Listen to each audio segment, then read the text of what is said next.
សួស្តីបងប្អូននៅថ្ងៃនេះខ្ញុំចង់បង្ហាញបងប្អូនអំពីការ install នៅកម្មវិធី Pro Show បន្ទាប់ពីខ្ញុំបានទិញ license មកគឺខ្ញុំបាន download file នេះជា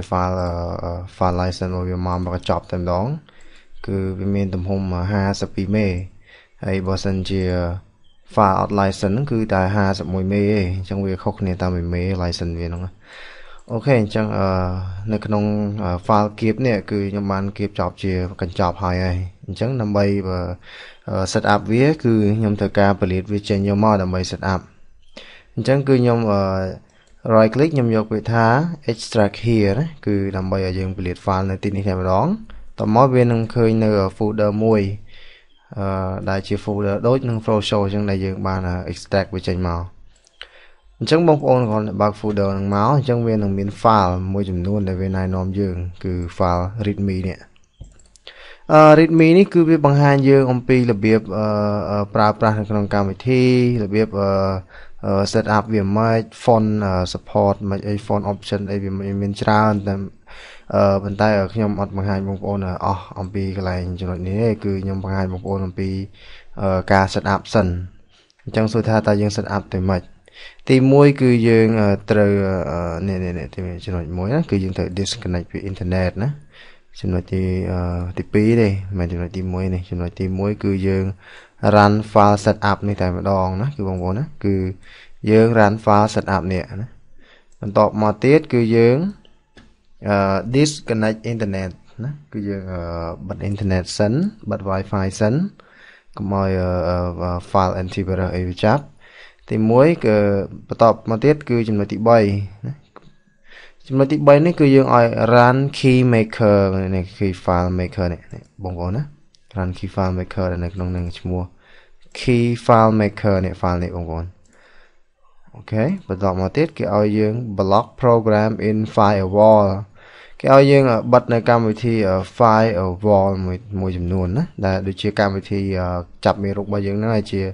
កម្មវិធី AWA កម្មវិធីអីផ្សេងៗហ្នឹងគឺយើងត្រូវ block វាដើម្បីកុំឲ្យវា see file ដែលជា license របស់យើងជួនកាលវាមិនមែនជាមេរោគទេតែគាត់វាចោទថាជាមេរោគពួកកម្មវិធី antivirus ហ្នឹងអញ្ចឹងបងប្អូនគួរតែ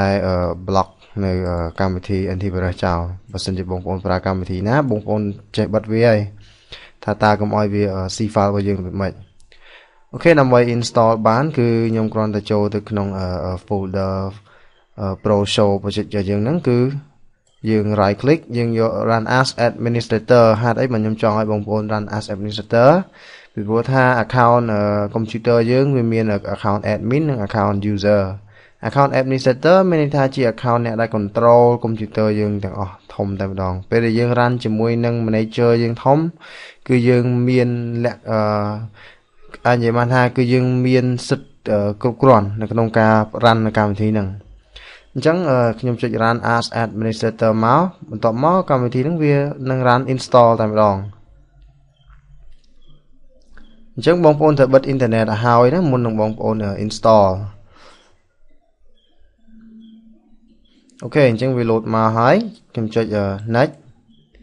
បន្ទាប់មកទៀតវាឲ្យយើង register license តែយើងបានមាន file license នៅខាងក្នុងហើយគឺយើងគ្រាន់តែ next តែមួយបន្ទាប់មកទៀតយើង agree បន្ទាប់មកទៀតនេះជា destination នេះជាទិសដៅដែលវានឹងត្រូវទៅណាបងប្អូនណាគឺយើង click next ហើយ install តែម្ដងអញ្ចឹងយើងរងចាំវាប្រហែលជាមួយផ្លែតទេវានឹង install ហើយអូខេអញ្ចឹងរួចរាល់វាដាក់ថាម៉េច installation complete Pro Show user has been successful installed អញ្ចឹងមានន័យថាវាបានដំឡើងចូលនៅក្នុង computer យើងហើយ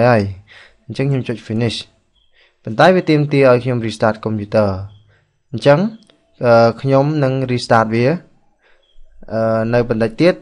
ខ្ញុំនឹងត្រឡប់មកវិញខ្ញុំចុច yes